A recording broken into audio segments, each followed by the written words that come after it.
The sun had barely risen, but the Amazon fulfillment center was already alive. Beeping scanners, forklifts humming, conveyor belts rumbling like a machine with no off switch. Inside, rows upon rows of shelves stretched endlessly, each packed with everything from toothbrushes to TVs, all waiting to be shipped at lightning speed. Hundreds of workers in bright yellow vests moved like clockwork, each one glued to a handheld scanner that barked out instructions and countdowns, every second accounted for. Efficiency wasn't just expected, it was demanded. At the far end of the warehouse, just beyond the time clock, a new hire stepped in for his first shift. He wore the same worn-out safety vest and cheap steel-toe boots as everyone else, his ID badge clipped loosely to his belt. A plain baseball cap covered his shaved head, and a patchy fake beard clung awkwardly to his chin. To his coworkers, he looked like just another temp, maybe someone who couldn't hold a job elsewhere. Someone desperate enough to take whatever hours he could get. Nobody recognized him. Nobody knew that the man now scanning boxes and stacking shelves was none other than Jeff Bezos himself. The very founder of the empire these workers were breaking their backs to build every single day. This wasn't a publicity stunt. No cameras, no press releases, no carefully crafted corporate tour. This was Jeff's unfiltered look at the reality his workers lived, the kind of reality that never shows up in quarterly reports. And in just a few hours, everything Jeff thought he knew about his own company would be shattered. Jeff stepped onto the warehouse floor, blending into the sea of yellow vests and tired faces. No one gave him a second look. To them, he was just another temp worker, probably hired through an agency, just trying to scrape together rent money. But as Jeff walked deeper into the heart of the operation, his eyes widened. The place was a machine, but the gears were people, and those gears were wearing down fast. He saw workers speed walking between shelves, scanning items so fast their hands blurred, all while their handheld scanners barked out commands. Item located. Move to next bin. 14 seconds remaining. He followed a worker named Luis, who looked barely 20, but already had the posture of someone twice his age. Slouched shoulders, stiff back, hands wrapped in cheap support braces. Luis sprinted down one aisle, grabbed a package, then sprinted to the next. No breaks between picks, not even time to pause for a sip of water. Jeff glanced at the scanner strapped to his own wrist. It showed his productivity score, a real-time grade tracking how fast he moved, how accurately he scanned, how much time he spent doing anything other than working. Every second counted, and if you fell behind, the system flagged you. He watched as a woman, middle-aged with a limp, struggled to lift a heavy box. She paused for just a moment to stretch her back, and her scanner beeped angrily, flashing a warning. Idle time exceeded. She winced, muttered something under her breath, and forced herself to keep going, pain or not. Jeff's stomach turned. This wasn't the efficient, innovative wonderland the corporate presentations bragged about. This was a grindhouse, powered by fear of losing your job. During a brief break, Jeff sat at a cramped plastic table in the break room, next to a vending machine that buzzed loudly in the corner. Workers slumped in silence, wolfing down snacks because there wasn't enough time for a real meal. Conversations were hushed, but Jeff listened closely. "Man, my feet are wrecked," one worker said, pulling off his boot to reveal a blistered heel, the skin raw and red. "If my scanner dings me one more time for rate failure, I swear," another worker muttered. Someone else laughed bitterly. "You know who should work a shift down here? Bezos. Bet he wouldn't last till lunch." Jeff swallowed hard, staring down at his sandwich, suddenly losing his appetite. Because what they didn't know was that Bezos was sitting right next to them. And everything they said, he was going to remember every word. The lunch break was short, too short for anyone to actually relax. Workers slumped in their chairs, leaning against vending machines or resting their heads on the table, trying to squeeze out a moment of peace before the scanners called them back. Jeff sat quietly among them, his back aching from just a few hours of work. He couldn't imagine doing this for 10-hour shifts, 5 days a week or more. Next to him, a worker named Tasha unwrapped a bruised apple and a bag of off-brand chips. She glanced at Jeff, the new guy, and gave him a half-hearted smile. First day? Yeah. Jeff nodded, his voice lower than usual to avoid being recognized. It's intense. Tasha snorted. That's one way to put it. She shook her head, eyes drifting to the clock on the wall, already counting down the minutes until they had to go back. A man across the table, Luis, took a long sip from his water bottle. Don't worry, he said to Jeff. After a week, you stop feeling your feet. The table laughed, but there was no real humor in it. Just the dark kind of joke that comes from shared suffering. Jeff leaned in. Is it always this rough? Tasha shrugged. Some days are better than others. But if your scanner starts flashing red, good luck. Yeah, Luis added. One bad shift, and they write you up like you committed a crime. Another worker chimed in, peeling the wrapper off a protein bar. Couple write-ups and you're gone. They say everyone's replaceable. Jeff swallowed hard. What if you're sick, or your kid has an emergency? The table fell silent. Tasha sighed. They don't care, man. You miss too much time, you're out. Doesn't matter why. Jeff stared down at his hands, stained from moving dusty boxes all morning. This wasn't just a job. This was a survival game. Then Luis grinned. But hey, it's not all bad. How's that? Jeff asked. Sometimes we play a little game, Luis said. We try to guess how long Bezos would last if he worked a shift down here. The whole table laughed, this time with real energy. I say 2 hours, Tasha said.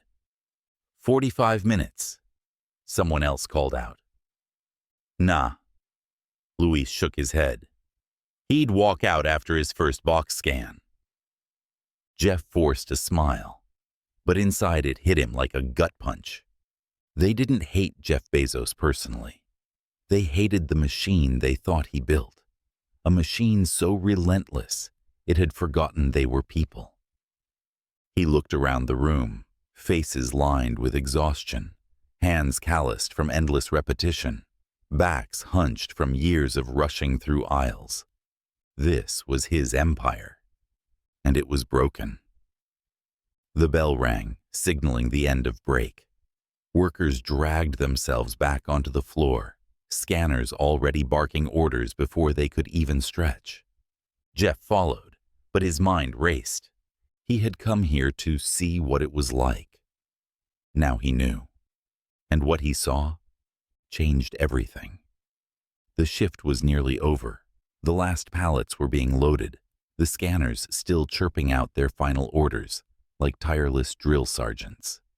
Jeff stood near the loading dock, heart pounding in his chest, not from the work, but from the decision he was about to make. He hadn't planned to do it this way. Originally, the disguise was just supposed to be research, a quiet visit to see the truth, then leave without anyone knowing. But after what he had witnessed, he couldn't stay silent. Suddenly, a voice crackled over the warehouse speaker system. All workers, please gather by the break area for a quick announcement before clocking out. Confused murmurs spread through the crowd. Announcements didn't usually happen at shift's end. Workers shuffled toward the break area, tired legs dragging, eager to clock out and go home.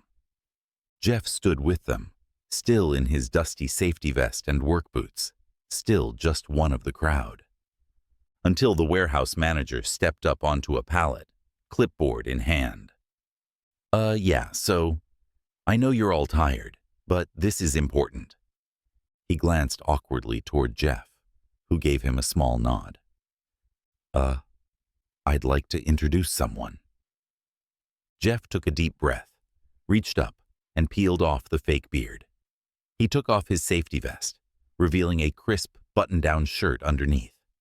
Finally, he pulled off his worn baseball cap, exposing his unmistakable bald head. Gasps rippled through the crowd. A few workers audibly said, "No way." Tasha dropped her water bottle. Luis's jaw hung open so wide you could park a forklift inside it. The new temp worker they'd been joking with all day was none other than Jeff Bezos himself, the very man they had said wouldn't survive a shift. "Evening, everyone," Jeff said, his voice steady but filled with something he hadn't felt in years: humility. "I know this is a surprise." No one moved. Some were too stunned, others too tired to fully process it. "I came here today," Jeff continued, "because I wanted to see this place through your eyes. Not through reports, not through executive summaries, but through your reality." He looked around at the faces now staring back at him.